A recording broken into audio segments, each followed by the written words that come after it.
if you said if you ran Facebook for a day, let's extend that. If you were to build a new social network today, how would you fix Twitter? How would you fix social media? If you want to answer a different question, is if you were Elon Musk, somebody you know, and you were taking over Twitter, what would you fix? I've thought about this a little bit. First of all, let me give you a backdrop. I wouldn't actually build a social media company at all. And the answer is the reasoning is the following. I really tend to believe, as you've probably gotten a sense of sort of patterns and probabilities. And if you said to me, Chamath, probabilistically answer where are we going in apps and social experiences, what I would say is, Lex, we spent the first decade building platforms and getting them to scale.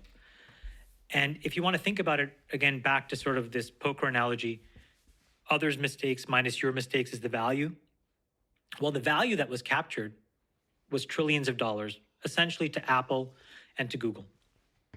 And they did that by basically attracting billions of monthly active users to their platform. Then this next wave were the apps. Facebook, QQ, Tencent, TikTok, Twitter, Snapchat, that whole panoply of apps. And interestingly, they were in many ways an atomized version of the platforms, right? They sat on top of them.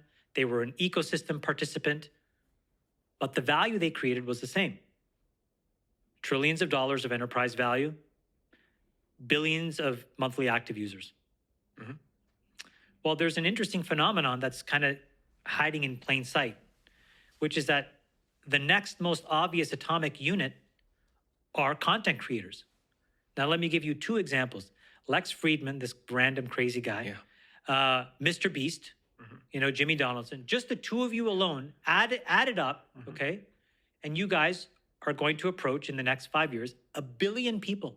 The only thing that you guys haven't figured out yet is how to capture trillions of dollars of value. Now, maybe you don't want to, and maybe that's not your stated mission. Yeah, right. But let's just look at Mr. Beast alone, because he is trying to do exactly that, probably. Yeah, and I think Jimmy is going to build an enormous business. But if you take Jimmy and all of the other content creators, right, you guys are atomizing what the apps have done.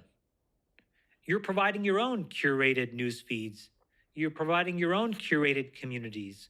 You let people move in and out of these things in a very lightweight way, and value is accruing to you. So the honest answer to your question is I would focus on the content creator side of things, because I believe that's where the puck is going.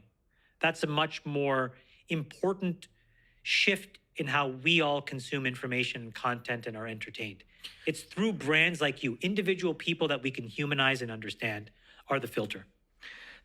But aren't you just arguing against the point you made earlier, which is what you would recommend is the investment in the AGI, the depersonalization? Because they could still be a participant in that end state. If that happens, you have the option value of being an enabler of that, right? You can help improve what they do. Again, you can be this bare metal service provider where you can be a tax.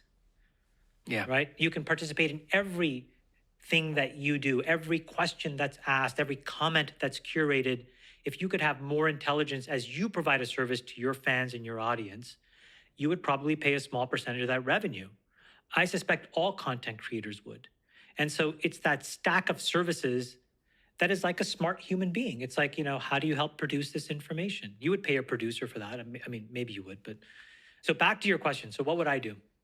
I think that you have to move into that world pretty aggressively. I think that right now you first have to solve what is broken inside of these social networks. And I don't think it's a technical problem.